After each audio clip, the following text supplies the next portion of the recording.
गोभी के पराठे बेचने वाली गरीब काली देवरानी। अरे वाह, माँ ने कितनी नरम नरम पूरी बनाई है। पर जैसे ही पवित्रा इचकी को पूरी खाती देखती है वो चिल्ला पड़ती है, किरण, किरण, अरे ओ मेरी काली देवरानी, कहाँ मर रही है? जी दीदी, बुलाया? क्यों री? किससे पूछकर तूने इसे पूरी दी? ये पूरी तो मैंने अपने बेटे के लिए बनवाई थी। तभी सास सुलोचना ने कहा, अरे तो क्या हो गया बड़ी बहू, बेचारी बच्ची रोज तो अकड़ी बासी रोटी ही खाती है, एक पूरी क्या खा ली उसने, तू सारा घर सर पर उठाए है। माँ जी, आप तो मेरी काली कलूटन देवरानी का पक्ष ना ही लीजिए तो बेहतर होगा। बस बहुत मुफ्त की रोटियां तोड़ ली तुम माँ बेटी ने। तेरा पति तो मर गया और दोनों का बोझ हमारी छाती पर छोड़ गया। मेरा पति कमर तोड़कर कमाए और तुम दोनों बैठकर खाओगी। जी नहीं, अब और नहीं। अगर इस घर में खाना और रहना है तो खुराकी खर्चा देना होगा और कमा कर भी लाना होगा। बड़ी बहू, ये तो क्या बोल रही है? अब क्या छोटी बहू मर्दों के बीच जाकर कमाएगी? रिश्ते के इस बदलाव को देखकर किरण बीती यादों में खो जाती है, जब वो इस घर में दुल्हन बनकर आई थी। आओ किरण बहू, तुम्हारा स्वागत है। आज से ये आंगन, ये परिवार तुम्हारा है।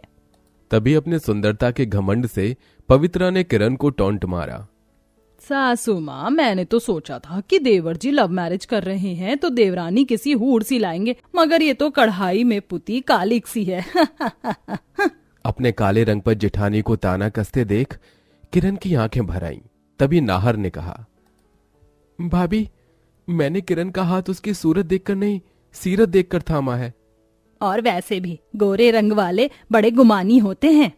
सास का ताना सीधे पवित्रा के गाल पर जा लगा। वो पैर पटकते हुए चली गई। अगले दिन नई बहू होने के नाते कड़ाके की ठंड में भी किरण सुबह उठकर काम धाम निपटाकर पहली रसोई बनाती है। नई दुल्हन, खुशबू तो बड़ी मन भवनी आ रही है।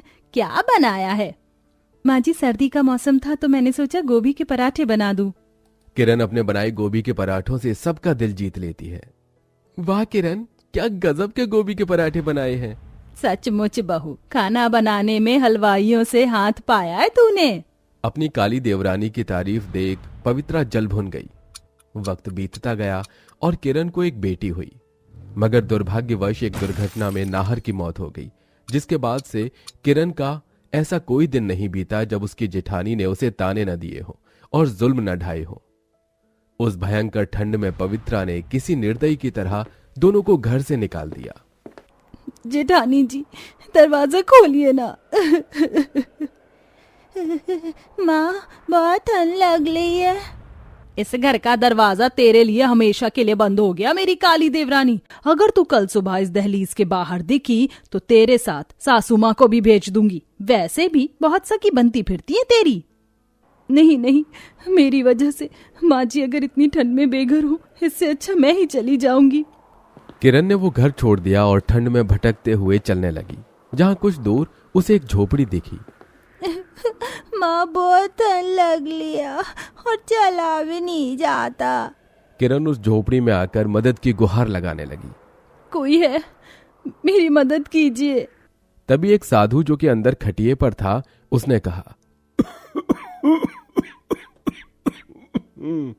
अरे अंदर आ जाओ। कौन हो तुम बेटी? हालातों की सताई दुखियारी हूँ बाबा, क्या यहाँ रह सकती हूँ?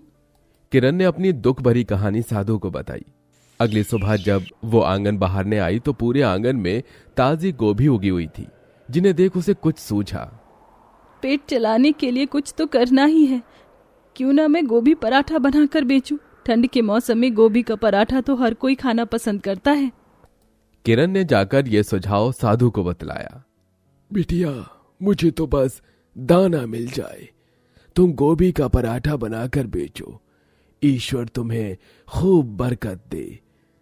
वहां बेटा चक्की रखी है और वहां बोरी में गेहूं आटा है, बना लो। संघर्ष के साथ किरण ने चक्की में आटा पीसना शुरू किया, जिससे उसके हाथों में छाले उठ गई। इतने दुख उठाकर उसकी आंखें भीग आईं। परीक्षा जो किसी सीता सी देनी पड़ रही थी उसे। ये चक्की कितनी भारी है, चल भी नहीं रही। तभी एकदम से चक्की का भार घट गया। ये चक्की एकदम से हल्की कैसे लग रही है, जैसे कोई अनदेखी शक्ति मेरी मदद कर रही है। किरण ने धन्यवाद दिया और आटा पीसकर आंगन में उगी गोभियों को तोड़ कर ले आई। जल्दी से मसाला तैयार करके पराठे बना लेती हूँ। पराठे बनाकर किरण उन्हें ठेली पर सजा धजाकर बेचने के लिए सड़क पर आ गई। पराठे खा लो, गर्मा गर्म गोभी के पराठे, 10 रुपए के 2 खस्ता पराठे। काली देवरानी की आवाज देने पर लोग पराठे खाने आने लगते हैं। अरे ओ पराठे वाली, जरा जल्दी से 2 गोभी के पराठे लगाना। जी भैया जी, अभी देती हूँ, ये लीजिए। गोभी के पराठे खाकर ग्राहक बहुत खुश होता है। वाह वाह वाह वाह, क्या गजब के स्वादिष्ट पराठे बनाए हैं। 2 पराठे और देना। इतने में एक दूसरा ग्राहक भी पराठे खाने आता है। अरे जरा गोभी पराठे लगाना। कितने का दिया पराठा? जी 10 के 2 भाई जी। इतने सस्ते गोभी के पराठे के नाम पर ठस्सा तो नहीं दे रही हो? 2 नंबर तेल मसाले में तो नहीं बनाती? नहीं भैया जी, बेशक 2 पैसे कम कमा लूंगी, पर ग्राहक परिवार के जैसा है। एक बार मेरी बनाए पराठे खाकर देखिए, पसंद नहीं आए तो पैसे मत दीजिएगा। गरीब काली किरण की खुददारी और ईमानदारी ने ग्राहकों का दिल जीत लिया और थोड़ी देर में उसके सारे गोभी के पराठे बिक गए। वो खुशी से घर लौट आई। धन्यवाद भगवान इस कमाई के लिए।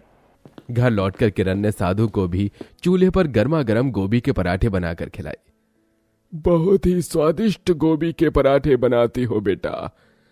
तुम बेटी साक्षात माँ अन्नपूर्णा बसी है तुम्हारे हाथों में।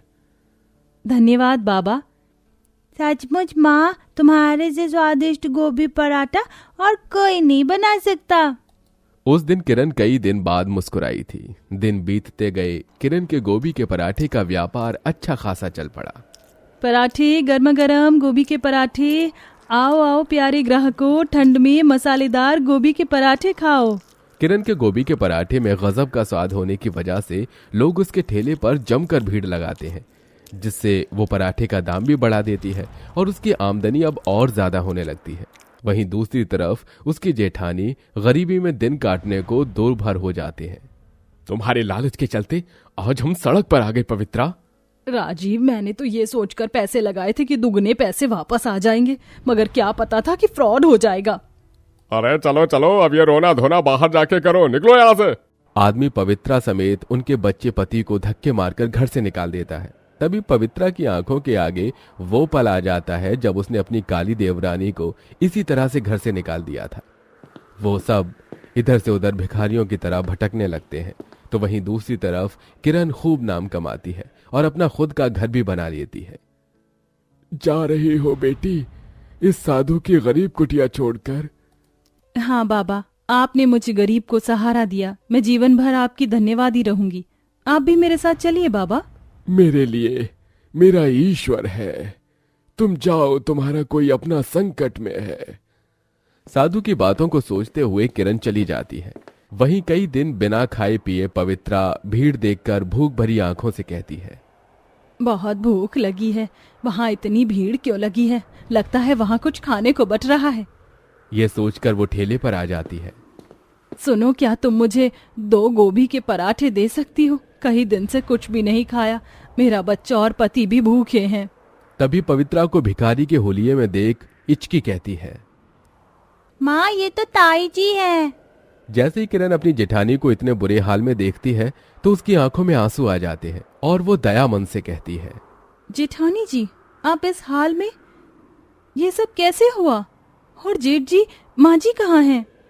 माँ जी तो मर गई किरण। और भगवान मुझे मेरे किए का फल दे रहा है। मैंने तुम्हारे साथ जो जुल्म किया ये उसी का नतीजा है। मुझे माफ कर दो देवरानी जी। मैंने तुम्हें हमेशा तुम्हारे काले रंग के लिए कोसा, तुम्हें हमेशा ताना देती रही। दीदी, आप क्या कह रही हैं? मेरे पैरों में गिरकर मुझ पर पाप मत चढ़ाइए। मैं हूं ना, चलिए। किरण उन सबको अपने घर ले आती है और उन्हें खाने को देती है, जिसके बाद अपने मन से काले रंग के भेदभाव को छोड़कर पवित्रा किरण के साथ मिलजुल कर गोभी के पराठे बेचती, जिससे किरण बड़ी सफलता हासिल करके दिखाती है। साथ ही उस साधु का भी दिल ही दिल में धन्यवाद देती है, साथ ही जिसने उसे बुरे वक्त में सहारा दिया था। वहीं उसकी जिठानी के मन में भी धन का घमंड टूट जाता है, क्योंकि धन को आते और जाते देर नहीं लगती।